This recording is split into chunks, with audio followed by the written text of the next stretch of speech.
Come on. Welcome to another edition of How to Be Happier for Entrepreneurs. As always, I'm super excited, super pumped to talk about this material. And today we have Natasha that is just going to blow your mind. Her expertise is pretty impressive. So Natasha, welcome to the show. How are you?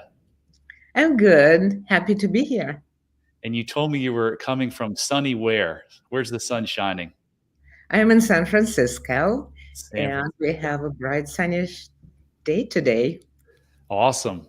So, in light of the selection of the word of the year in 2023, it was authentic. I love that word. How do you see the role of authenticity in achieving happiness and self-fulfillment?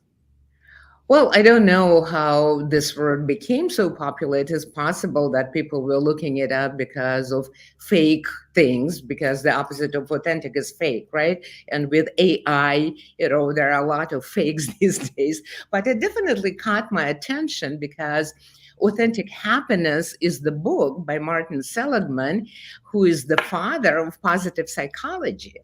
So he put together a group of people, experts in the field, at the end of the 20th century. And what was born out of it is positive psychology, which is the science of happiness and thriving.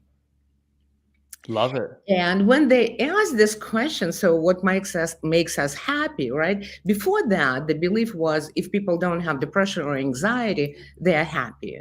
But it's not the case. We can languish. We can just feel meh, right? Not happy. So when the question was asked and the group of people answered it, the first core premise of being happy is being authentically self. You cannot be happy pretending to be something you're not. So that's why this word definitely caught my attention. Authentic happiness is what I hope all of us can tap into. And the opposite of it, we talk now about toxic positivity, when people kind of fake being happy, but you see they're not. Yeah, how are you? I'm good. I'm good as a typical response. My response is I'm awesome and I am awesome. Not I'm not saying I'm in the state of feeling awesome, right? So authenticity, why do so many people lack authenticity? Well, I think it's not an easy answer, but because it takes us a long time to be ourselves, right? So for me, everything is filtered through my knowledge of the brain. So the question is, do you, Brad, know how long it takes our brain to mature? I think 25 years. About. And does it stop developing after that? I hope not. No, no. If we do things right, right. So this is the field of neuroscience that we all talk about neuroplasticity. But what is interesting, when we are very young, our neuroplasticity is amazing and enormous. Between 1 and 5 to 7, there is this huge work going on under the hood of our brain. Between 1 and 5 years of age, there are between 1 and 2 million neural connections that are formed in the brain of a child each second of life. Just Wow. ponder 1 second, Wow. about two neural connections, and whether these connections are made to the parts of the brain that will support authenticity and feeling secure, feeling safe to be yourself, or these are the connections that are made to danger, defense system. This is amygdala vis-a-vis prefrontal cortex. That matters. So prefrontal cortex, or frontal lobes, are considered to be the real estate for many good things: happiness, joy, empathy, executive functioning. So you have to have good real estate in the right parts of your brain. So if your parents, and the majority of us, I'm a parent myself, don't really think about, okay, what the brain is doing in the next 60 seconds, right? A lot of times we'll make mistakes. I did as a parent. I'm sure you did. Oh So yeah. in retrospect, we can relate to it. But I think it is a little bit easier these days to be parents because we have a lot of answers to the questions that were difficult to answer before. So my son is about to turn 47 and I still continue like parenting and reparenting him, looking at my mistakes. So the question is, why don't we become ourselves? Well, because we a lot of times as parents pass down the next generation our like trauma. Our Yeah. brains behave badly. So in parenting, we have to reparent ourselves to become better parents. Easier said than done. Yeah. So I met you through the Gabor Mate book, The Myth of Normal, and I know you're friends with him. He talks a lot about authenticity and attachment. Are you in that camp where we have to give up authenticity as a child to keep the attachment with our parents because it's like a survival thing? Absolutely, absolutely. Yeah. You cannot survive without your parents. So, as you said, it takes about 25 years for our brain to mature. You cannot really make adult decisions as a child. So, in our culture, probably it's about 18 when you can like live more or less independently. So, when there is this conflict between the need to belong so that you survive and the need to be yourself, you know, it's a no brainer, so to speak, because it's not a logical decision. It's the intuitive decision a child would make. So if you lack authenticity, you lack true connection with yourself, and you're not your happiest self. So on the flip side of that, what does someone do? How do you help people find that authenticity and that connection with themselves? Well, we start from understanding what makes us unhappy. So, one of the things that in this culture we don't like is difficult feelings. We like feeling good, right? So, and we all want the easy button. If we're unhappy, and a lot of us are real unhappy these days, as a therapist, I've been working close to 30 years. I've never received as many requests for therapy as I'm receiving now. Wow. Gabor and I talked about it. We are living through the time of collective trauma. Things are not good for people these days. So there are a lot of things that happen that are unsettling. So what happens, we respond to things because our brain is designed to into other people's feelings. We can catch feelings. And then we don't know what to do with them. And then we go to a doctor and they prescribe medications. And, I'm not opposed to medication. Sometimes antidepressants are very helpful. But a lot of times, what is missing in this process of just killing the messenger is the message. Why am I stuck? So I see depression and anxiety as the brain's response to being stuck in one way or another. Anxiety and depression go hand in hand. 80% of people who have depression will have anxiety. Wow. And anxiety is the hyperarousal in your nervous system. And what comes up will go down. And then depression is hyperarousal. So what we do in therapy, instead of killing the messenger, we are asking questions, and I call it C++ language. We learn C++ language, which is compassionate curiosity investigation. I'm wondering what's missing. What is the message? Where Right. am I stuck? What's not going, in the way that my heart desires? We ask smart questions. And then, one of the one liners that my clients hear from me early on, I'm not the guru, you're the guru, but we can develop a relationship where one and one is three, the third entity is us, and we together can figure out how to get unstuck in the area of stuckness. Yeah. Absolutely love it. Um, One of the things I've learned in studying memory reconsolidation is that depression, anxiety, or anything, alcoholism, just put anything in there. It's your brain's way of trying to protect you from something that it thinks is worse. But oftentimes, that thing that your brain thinks is worse is just a false meaning that you placed on something years and years ago. That to So me is true. just like amazing. So when people are like, "Oh, you have a disorder, something's wrong with you." No, nothing's wrong with you. Your brain is doing exactly what it should be doing. It's trying to keep you from feeling more pain by having these quote symptoms of depression, anxiety, OCD, addiction, whatever it is. So, So true, so true. And this is like Gabor Mate has this movie made, on his work, and the name of the movie is The Wisdom of Trauma. And he talks exactly about adaptations that were adaptive until they stop being adaptive, they become maladaptive. And that's what a lot of times people, can change the trajectory of their lives.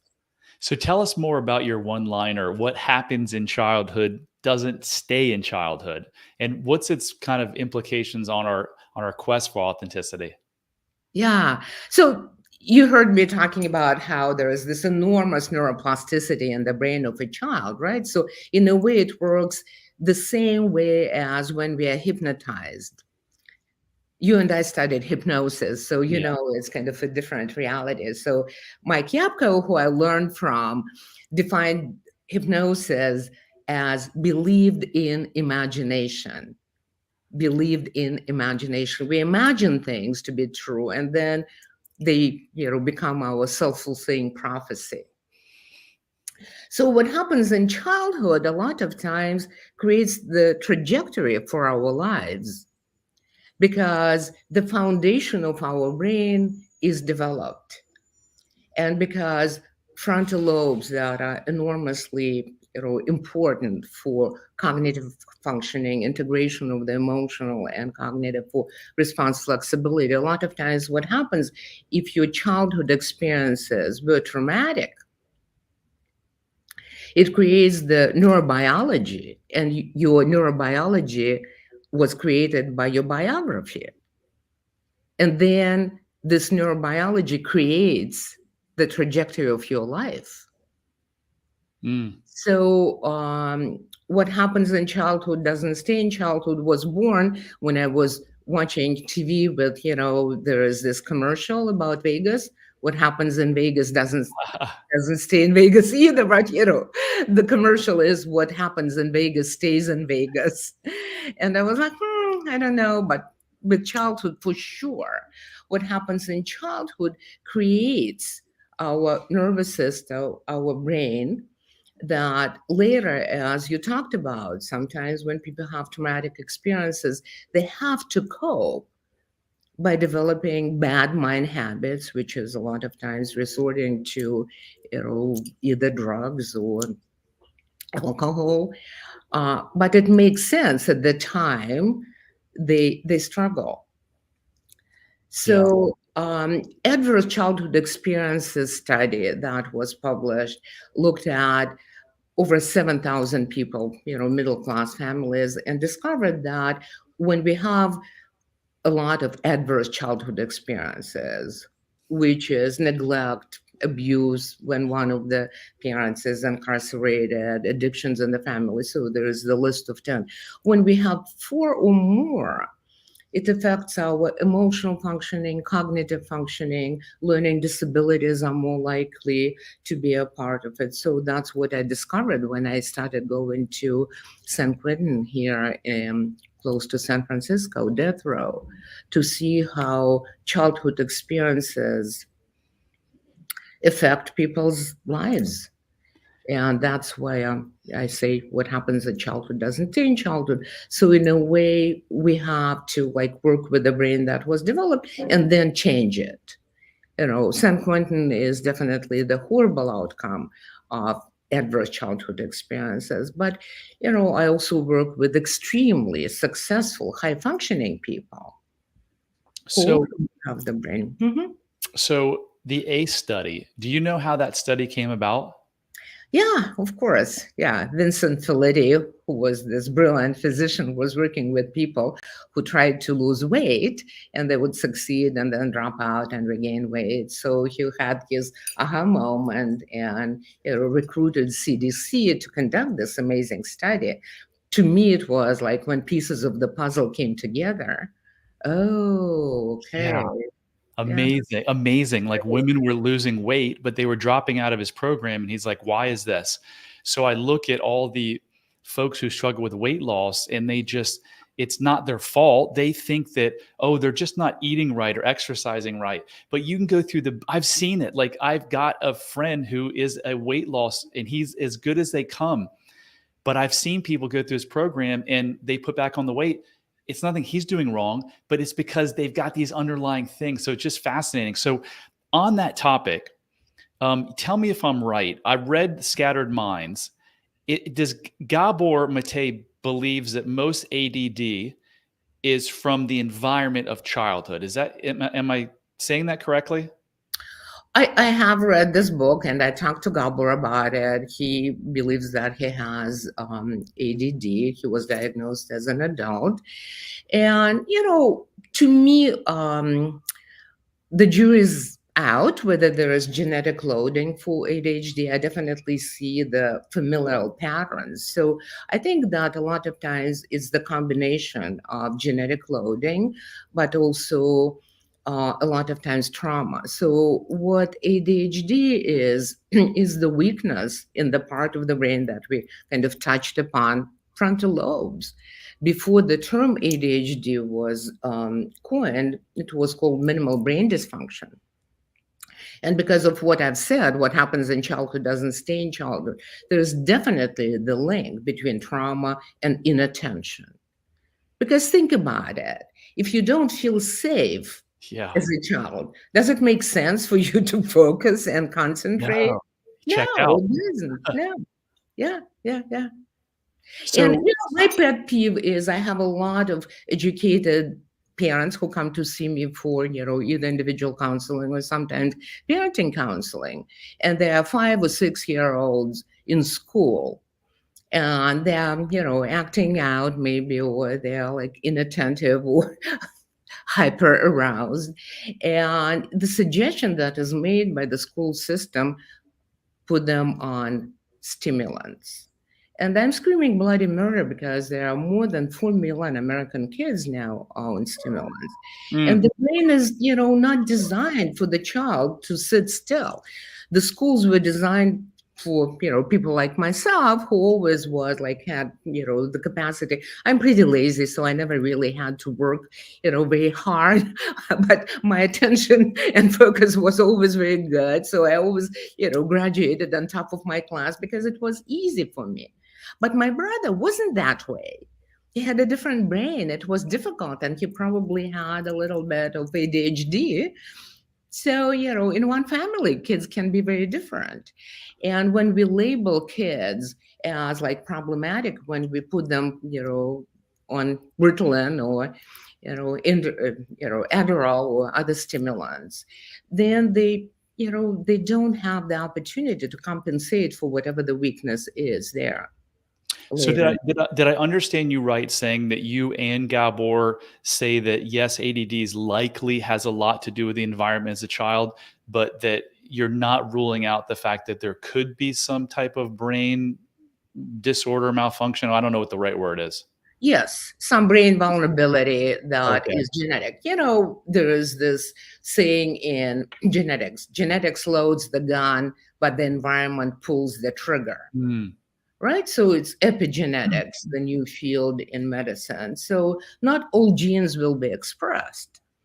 So, but I do think that there are some genetic loadings for learning disabilities. So the kids can be born with some vulnerability, and then when the environment is not really designed to compensate for this vulnerability, then it can be, getting worse over time. So if I heard you comment correctly, you've seen a familial pattern in ADD. So you've seen the parents and the kids. I think, in my opinion, alcoholism doesn't run in families. The associated trauma from the alcoholic is what runs in families. Could that be the same for ADD, that the kid has ADD because the parent had ADD and they have ADD because of their tough childhood? Absolutely, absolutely, Mind blowing. It's so amazing. it is. So you mentioned death row. You spent time working there, not on death row. You spent time working there. Tell us what that was like. I mean, that must have been fascinating, interesting. What was it like, and what did you learn about criminal minds that are the same as most human beings? It was definitely a very profoundly helpful experience for me. When I was first hired to assist someone with penalty appeal, I was conflicted. I think I had the mindset like the majority of people do that, there are good eggs like myself. I am a law abiding citizen who came from, another country, and, I am helping people working at UCSF, and, I'm a good egg, right? Yeah. And then there is a person who I was asked to evaluate who killed the mother of two children when he was 18, and now he's appealing his death sentence. So his defense attorney asked me to go, and to me it was really mind-blowing in itself, because I come from Russia, and in Russia, if the government thinks you are guilty, you are guilty. So here I was like curious. They want me to assess this person. So that was my motivation. I also was curious about the criminal mind. I was watching Law and Order, and it's very simple there, right?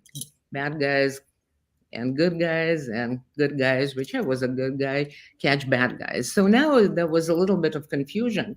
But it was absolutely an important experience that revolutionized my understanding of good and evil. And that's where I learned many things. One is what happens in childhood doesn't stay in childhood. I interviewed now over 80 people on death row, and it's the Wow. same story over and over again. The second thing I learned how Can to you tell us what that story is? The story is adverse childhood experiences affected the trajectory of people's lives. So, if you remember from a study, 4 or more is the alarming predictor of your physical health, mental health, and neurological, a lot of times learning disabilities are linked to it. But some of my clients had 10. Wow. 9, I think, is the lowest number. So When you say your clients, the inmate clients or clients in inmate, general? the Wow. inmate clients, the Wow. inmate clients, Okay. people who I met on death row. So everyone understands, if 10 is the worst possible childhood you could have ever had from a trauma standpoint. Yes. And, at some point in time, after I've done dozens of these cases, I felt like, well, nothing will surprise me anymore. Because the first time I started hearing these stories, my heart was breaking over and over again. And then I felt like, okay, it's the same story. And then I would meet someone who has even more tragic story, and my heart will break again. So it was really interesting. So one is that's what taught me a lesson in the neurobiology of trauma and how it affects our brain and our ability to make good decisions. The second thing that it taught me is deep compassion. I stopped thinking that I'm somehow like better than other people on death row. I realized, no, I'm made of the same fabric. It's just I won the lottery by being born to people who knew how to parent. They were not perfect, but I absolutely felt loved. I felt safe. These are our irreducible needs, right? When you don't feel loved, when you don't feel safe, when you don't have clear boundaries, there will be the price you pay in terms of the brain development. Wow, that was really, yeah. Gabor says, pretty much your story is everyone's story is unmet childhood needs, right? Do you think that there is a prisoner in the United States who had all their childhood needs met? I haven't met him or her yet, so mostly it's him. I met 2 women on death row. The majority of my clients are men. haven't met yet the person whose childhood was good. But even if we look outside of death row, like, a lot of times people say to me, my childhood was wonderful. And then I'm really suspicious because all of us get traumatized in one way or another. It's just when you have 10, then, and if you have the propensity for, acting out, expressing, anger in a way that is destructive, then you may end up in the criminal justice system. But there are other adaptations to trauma, and addictions definitely. So what happens in childhood affects how we adapt. And a lot of times, people who are not in the criminal justice system, who have history of depression, anxiety, and live lives that they don't want to live, end up in my office when on the surface they're very high functioning. Yeah, really interesting. So I know you do a lot of parenting coaching, and True. you emphasize that perfection in parenting is unattainable. What are some key strategies or principles that you coach parents to adopt for raising emotionally healthy children that will thrive and get into good relationships? Yeah. So the most important thing I think is seeing parenting as the opportunity to reparent yourself. Children will challenge you. And when we are under stress, a lot of times our ancient brains will behave badly. So I always talk to parents as, this is the opportunity for you to learn how to parent from the inside out. Take care of the person inside of you who feels now vulnerable, who is making you like act out in a way of yelling or shaming or blaming your child. This is something that is definitely impossible to not like lose composure. So all my mothers who want to be perfect, I help a lot of parents when their children are very young, discover very soon that how all of us say, oh, I will never act like my parents, right, when we grow up, and then we discover, oh my god, I am my mother. Right, all of us. So just being forgiving and knowing I'm doing the best that I can, and I can do better if I am compassionate to myself. So there is no such thing as perfect parenting, but you can be a present parent. The studies have shown that the neural connections that are formed as a result of early attachments are later repurposed for love life. Mm. So we are teaching our children now what they will need later. So that means that in any relationship with a child, there is harmony. When we are having fun, then there is disharmony. How we repair disharmony matters. So that's what my parenting coaching is. Okay, so let's learn from the mistake you made if you feel like it wasn't a good connection.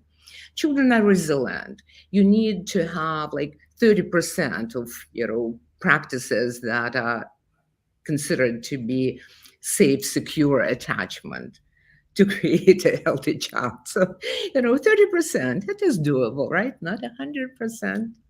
So tell me more when you say your kids are an opportunity to reparent yourself. What is it about the kid and not your neighbor or your husband or your wife? Yeah, so this is something that I created for myself when I was parenting Andrew. I named him Andrew. Andrew is my soon to be 47-year-old son. And I remember when I was like losing my composure, and I was studying psychology, child psychology, neuropsychology. When I became a mom, I was 22. So I thought it was so well equipped. And then all of a sudden, I wasn't very well equipped when he was about 3 and he started pushing back and, setting limits. And I remember I labeled him as my spiritual teacher because I was becoming my mom, who was not very gentle, who was a very domineering woman. So I had to learn how to stop myself and understand when my brain was behaving badly. I wasn't as smart back then as I'm now, so I continue kind of changing the way I talk to him sometimes, and I joke when I push his button, I'm like, "Oh, Andrew, I'm sorry I pushed your button." And the reason I know is because guess who installed it in you? So now we can joke. Now we can have adult conversations. But, they are our spiritual teachers. So if we blame them and we want them to be responsible for our feelings, so parenting from the inside out means taking responsibility. Love. Responsibility. You have the ability to change your response from maladaptive to adaptive. I'm doing the math in my head. Your son's 47 and you had him when you're 22. And I got to tell you, you look closer to your son's age than your age. Oh, So whatever you're thank doing, you. keep it up. It's the Appreciate happiness. It's the happiness. It is true. I am a health psychologist, right? So I teach at the medical school, University of California at San Francisco. And I started, working there and teaching in 93. So, 30 years. And in health psychology, this is something that we know. When you are happy, you are more likely to be youthful and to be healthy. When people come to see me in therapy, this is my promise. I will help you to be happier, and by the virtue of being happier, you will always be healthier Oh, I love it. because this is mind body medicine that we now, embrace. It's not like different. Your mind and your body are connected. And when you work on your heart and your soul, you also can improve your physical health, not just mental health. And you'll likely be more prosperous and make more money because most people think money brings you happiness. It's just the opposite. They've done studies that find that happier people make more money. Absolutely, absolutely. And this is, one of the my favorite experts in positive psychology is Sean Acor, who has a very good TED talk, and he wrote the book Happiness Advantage. And the jury's in. Absolutely, when we are happy, we are more likely to be successful in any area where we put our attention to. For some people, it's being prosperous. For other people, it's being youthful and healthy. And for other people, it's having thriving relationships. For me, it's all three. So, yeah, but when you're happy, you're more likely. Yeah. So back to the parenting, when you work with parents and they're just like, my kids are driving me insane, what does that really mean? Well, that means that you haven't found the way of negotiating agreements with them yet. And, they are supposed to drive us insane because their brains are not yet developed. They don't have the brakes. As we pointed out, it takes about 25 years for the part of the brain that is the most important. We call it the organ of civilization, frontal lobes, is the last to develop. That's where the brakes are. That's where compassion and empathy is. So, kids, when they're very young, they don't have capacity for empathy and compassion yet. They're very egocentric. So it's not their job to please us. So when our kids are driving us crazy, which they do, we go, I'm wondering what I should be doing differently. And, when you teach people like strategies, effective strategies, when you teach them not to use strategies that were used with them, it works. It works. So the first step is changing the mindset from it's my child's job to make me happy to no, it's my responsibility to teach my child age appropriate practices of handling adult relationships. So if your kid triggers you, gets you really mad, is it really your kid or is it the way you're thinking or the meanings that you're placing on things from past experiences? It's both. It's It's both. both. Kids do push our buttons. We want them to, think about, how, yeah, I remember when my son was little, there were a lot of fights over, I made pancakes, right? these are too big. I'm not going to eat them. And what you hear when he says that, what a bratty child, right? He is like 5 years old, and I have a job and patience and husband, and life is hard, right? So immediately you hear this voice, a bratty child, and of course he is, but he's supposed to be bratty because children are egocentric. So if you catch yourself and disengage from this escalation, right? You can always disarm them. So it's just the tricks that, sometimes it's hard for a parent to think on their feet. So that's why we, in parenting coaching, we rehearse strategies and then we recycle them. But basically, it's talking to a child in the language they understand. So children, small children, are right brainers, and the right brain is like emotional, and everything happens in here and now and very quickly, right? And we try logic with them, and they're not logical yet. So we need to really master the tone of voice, how we talk to them, get on their eye level. So there are all kinds of little tricks that I teach all my parenting, coaching clients to use, and it works. Beautiful. So if someone is having parenting issues or other type of issues, how can they find you? Where can they work with you? So I have a website, which is my name, natashakhazanov.com. And Khazanov is spelled with Khazanov. And there are some good videos that are free. There are videos about parenting, how to raise resilient children with the brain and mind, 8 secrets of raising resilient children. There are some of the talks that I gave, so there is some good information there. Yeah, that's an understatement. Her website is freaking packed with, I mean, she's got a page with, I don't know how many videos on there, 20 or 30 that are just amazing videos. So great job. What do you spend most of your time doing now, Natasha? Well, I still see clients, but now I just formed a startup that will help people develop better relationships with themselves first and then other people. The happiness studies, multiple now, but my favorite is the Harvard happiness study. Looked at what makes us happy. This is the longitudinal study that lasted over 80 years, still going on. And, Yep. the most important finding in the study to me is pretty trivial. I It, was it's what? disappointed.